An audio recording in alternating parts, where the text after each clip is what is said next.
मुस्लिम धर्म के प्रमुख त्योहारों में बकरीद का पर्व भी बेहद विशेष है। इसे ईद अल अजहा भी कहा जाता है। 28 मई आज भारत में बकरीद मनाई जा रही है। प्रयागराज के ईदगाह समेत सभी मस्जिदों में ईद उल अजहा बकरीद के अवसर पर नमाज अदा की गई। प्रयागराज में लगातार गर्मी का तापमान 45 के पार है, जिसको लेकर नमाज के बाद विशेष दुआ की गई कि मौसम समान हो और लोगों को राहत मिले और देश में अमन चैन बना रहे। नमाज के बाद लोगों ने एक दूसरे को गले मिलकर मुबारकबाद दी। सुरक्षा को लेकर पुख्ता इंतजाम किए गए थे। ईद उल अजहा यानी बकरीद का त्योहार इस्लामिक कैलेंडर के अनुसार 12वें महीने जिल-हिज्जा के 10वें दिन मनाया जाता है। चूंकि बकरीद इस्लामी कैलेंडर के हिसाब से मनाई जाती है, इसलिए हर साल ईद की तारीख अलग होती है। ये दिन कुर्बानी का होता है। मान्यता है कि त्योहार हजरत इब्राहिम अब्राहम द्वारा अपने बेटे हजरत इस्माइल की कुर्बानी देने की इच्छा की याद में मनाया जाता है। देखिए, इस वक्त टेम्परेचर आप देख रहे हैं कि किस कदर है, गर्मी का दिन है। तो यहाँ पे ईद उल अजहा का जो पर्व है, कुर्बानी का पर्व है, इसको शांतिपूर्वक तरीके से मनाया गया और कहीं पे सड़कों पे जो है कहीं भी नमाज नहीं हुई, जबकि घरों के अंदर नमाज अदा की गई है और या मस्जिदों में अपने इबादत खानों में नमाज अदा की गई। और गर्मी के लिए भी यहाँ पे नमाज में गर्मी अल्लाह ताला से दुआ की गई कि गर्मी जो है को राहत मिले लोगों को और देश में अमन चैन कायम रहे, भाईचारा रहे, इसकी यहाँ पे दुआ की गई। जैसे विश्व संकट है, आर्थिक मंदी है, उसके लिए भी क्या दुआ की गई कि कैसे देश ऊपर आए? देश तरक्की करे, हर चीज़ में आगे बढ़े, इसके लिए भी दुआ की गई है। किसी तरह की यहाँ पे भारत में हमारे परेशानी न हो, लोग खुशहाल रहें, इसके लिए भी दुआ की गई। सैयद मोहम्मद अस्करी।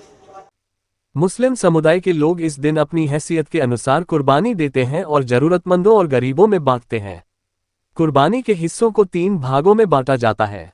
एक भाग गरीबों और जरूरतमंदों को दिया जाता है, दूसरा भाग रिश्तेदारों और दोस्तों को दिया जाता है और तीसरा भाग खुद रखा जाता है। ईद उल अजहा का पर्व है और बड़े हर्षोल्लास के साथ त्यौहार को मनाया जा रहा है। नमाज़ें पढ़ी गई, हम लोगों ने नमाज़ पढ़कर अल्लाह से दुआ किया कि हमारे मुल्क में चैन अमन शांति बनी रहे और भाईचारा बना रहे। जिस तरह से गर्मी पड़ रही है, उसके लिए क्या विशेष दुआ की गई? गर्मी तो बहुत पड़ रही है। हर मस्जिदों में मुसलमानों ने, हम लोगों ने नमाज के बाद दुआ की अल्लाह ताला से कि अल्लाह ताला गर्मी को कुछ कम कर दे और लोगों को राहत मिले। किस तरह की व्यवस्थाएं हैं, सुरक्षा के इंतजाम?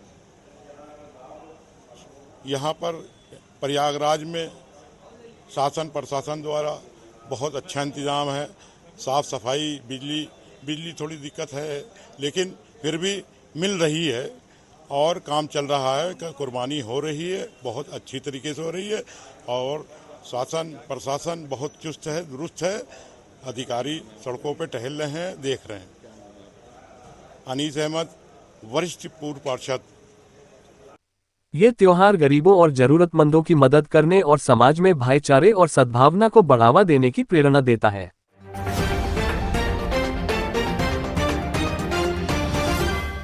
संगम नगरी प्रयागराज ईद उल अजहा यानी बकरा ईद का पर्व सकुशल संपन्न कराने के लिए प्रयागराज की कमिश्नरेट पुलिस ने अपनी तैयारी कर ली है। पीस कमेटी की बैठक के बाद पुलिस ने देर शाम पुराने शहर करेली, अटाला, शाहगंज, चकिया सहित मिली जुली आबादी वाले इलाकों में फ्लैग मार्च किया। इस दौरान डीसीपी मनीष शांडिल्य, एसीपी रवि गुप्ता और एसीपी निकिता श्रीवास्तव ने फोर्स के साथ इलाकों का दौरा किया और लोगों से मिलजुल कर पर्व मनाने की अपील की। ईदगाह में बकरीद की नमाज सुबह 9 बजे होगी। कल बकरीद का पर्व है और इसके दृष्टिगत हमारे सिटी जोन प्रयागराज कमिश्नरेट के अंदर लगभग 400 के आसपास मस्जिदें और ईदगाहें हैं जहाँ पर कल नमाज पढ़ी जाएगी। सभी थानों पर पीस कमेटी की मीटिंग में आयोजित कर ली गई थी और सेंट्रल पीस कमेटी की मीटिंग में आयोजित कर ली गई। सभी से ये अपील की गई है कि सड़क पर नमाज नहीं होनी है। इसके अलावा जो कुर्बानी है उसमें प्रतिबंधित जो जानवर हैं उनकी कुर्बानी नहीं होनी है। जो कुर्बानी के बाद अवशेष मिलते हैं उसका सही ढंग से डिस्पोजल होना है। किसी भी तरह के लॉ एंड ऑर्डर की समस्या उत्पन्न नहीं होनी है और सभी मस्जिदों और ईदगाहों पर हमारे पुलिस की ड्यूटी तैनात कर दी गई है। सोशल मीडिया पर भी सतर्क दृष्टि रखी जा रही है कि कहीं कोई भी किसी भी तरह की भ्रम की स्थिति पैदा उत्पन्न ना हो। इसके अलावा कि हमारे यहाँ वीडियोग्राफी, फोटोग्राफी और ड्रोन के माध्यम से भी संपूर्ण पर्व की निगरानी सुरक्षा के दृष्टिगत रखी जा रही है और फ्लैग मार्च भी अति संवेदनशील स्थानों और संवेदनशील स्थानों पर फ्लैग मार्च भी हमारा प्रस्तावित है।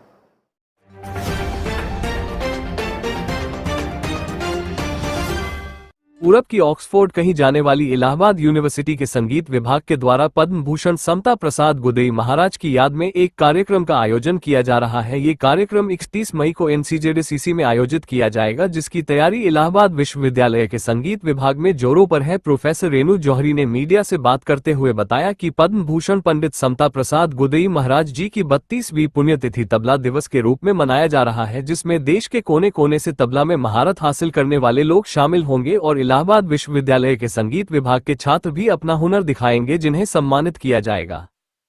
समता प्रसाद जी की पुण्यतिथि किस तरह से इस बार आप लोग मना रहे हैं और क्या खास इस पर कार्यक्रम कर रहे हैं और किस तरह से कौन कौन लोग इसमें शामिल हो रहे हैं?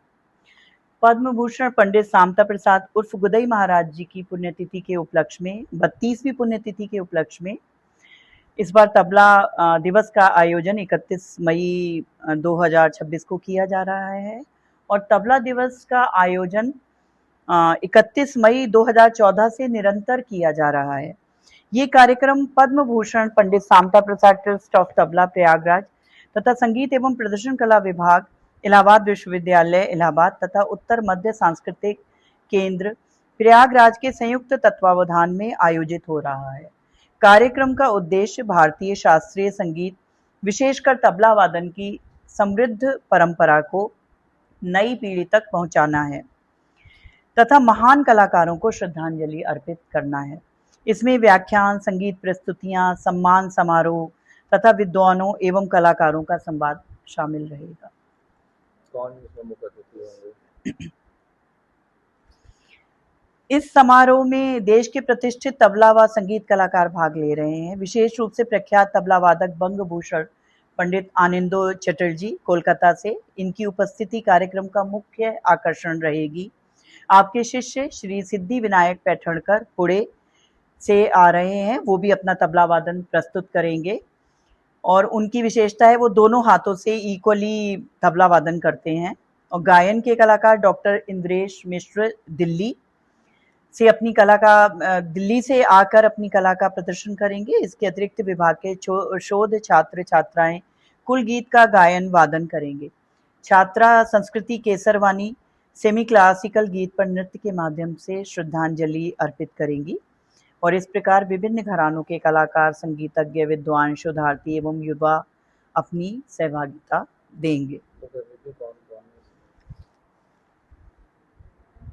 इसमें हमारे जो मुख्य अतिथि हैं वो प्रोफेसर स्वतंत्र शर्मा मैम हैं, रिटायर्ड वाइस चांसलर राजा मानसिंह तोमर विश्वविद्यालय ग्वालियर, और हमारे जो विशिष्ट अतिथि हैं वो श्री सुदेश शर्मा, डायरेक्टर एनसीजेडसीसी। तो ये दोनों लोग रहेंगे और इसमें हम लोग पुरस्कार भी दे रहे हैं, बहुत ही महत्वपूर्ण पुरस्कार। तो पद्म भूषण पंडित समता प्रसाद लाइफ टाइम अचीवमेंट अवार्ड इस वर्ष प्रख्यात तबला वादक बंग भूषण पंडित आनंदो चटर्जी जी को उनके भारतीय शास्त्रीय संगीत एवं तबला वादन के क्षेत्र में अतुलनीय योगदान हेतु प्रदान किया जा रहा है। इसके अतिरिक्त संगीत एवं कला के क्षेत्र में विशेष योगदान देने वाले उर्मिला शर्मा जी, डॉक्टर गिरधर गोपाल मिश्र, डॉक्टर इंद्रेश मिश्र तथा सिद्धि विनायक पैठणकर को संगीत सेवा रत्न पुरस्कार प्रदान किया जाएगा। और इसमें हमारे विद्यार्थियों एवं शोधार्थियों की भी बहुत महत्वपूर्ण भूमिका है। वे आयोजन की विभिन्न व्यवस्थाओं, मंच संचालन, शोध पत्र प्रस्तुति तो पूर्व में हो चुकी है, कलाकार समन्वय तथा सांस्कृतिक गतिविधियों में सक्रिय सहयोग दे रहे हैं। इसके साथ ही यह कार्यक्रम उनके लिए भारतीय शास्त्रीय संगीत की परंपरा, मंचीय अनुशासन तथा वरिष्ठ कलाकारों के अनुभवों से सीखने का एक महत्वपूर्ण अवसर भी है। कार्य समिति के सभी सदस्यों, जिनमें डॉक्टर आशीष, उदय नारायण पांडे, स्तुति, प्रोन्नति तिवारी, दिव्या गुप्ता के नाम उल्लेखनीय हैं, जिन्होंने दिन रात मेरे साथ कार्य किया है। ये सभी मेरे शोध छात्र छात्राएं हैं। और पद्म भूषण पंडित समता प्रसाद जी की पुण्यतिथि 31 मई को आयोजित होने वाले तबला दिवस समारोह जो है वो इतिहास के पन्नों में उन्हीं की भांति अमर रहेगा। एनसीजेडसीसी। अपना परिचय बता दिए। मैं professor Renu Jauhari, music and performing arts department, university of Allahabad, और मैं सेक्रेटरी भी हूँ पद्म भूषण पंडित सामता प्रसाद ट्रस्ट ऑफ तबला, उसकी सेक्रेटरी और चीफ ट्रस्टी।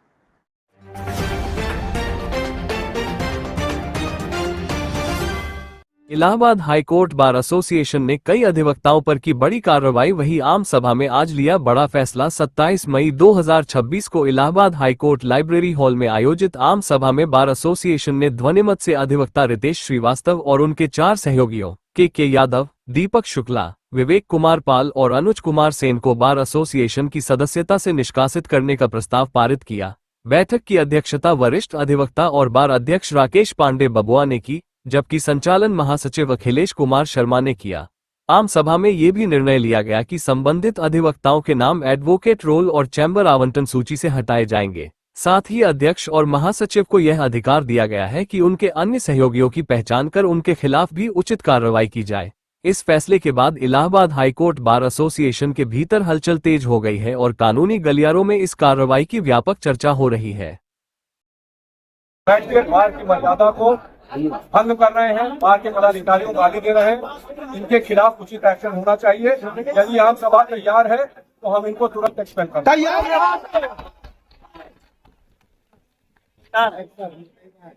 बहुत दिन हो गया यार, जो लोग इनके सहयोगी हैं उनको अध्यक्ष और सेक्रेटरी उनका भी नाम इंगित करके, और अन्य ऐसे लोग जो कि बार की मर्यादा को भंग कर रहे हैं उनके बारे में अध्यक्ष और सेक्रेटरी उनको जो है पास करके पहचान के और उनके खिलाफ भी उचित एक्शन लेंगे। इसको भी आज की आम सभा स्थगित की जाती है। अब एनुअल जनरल मीटिंग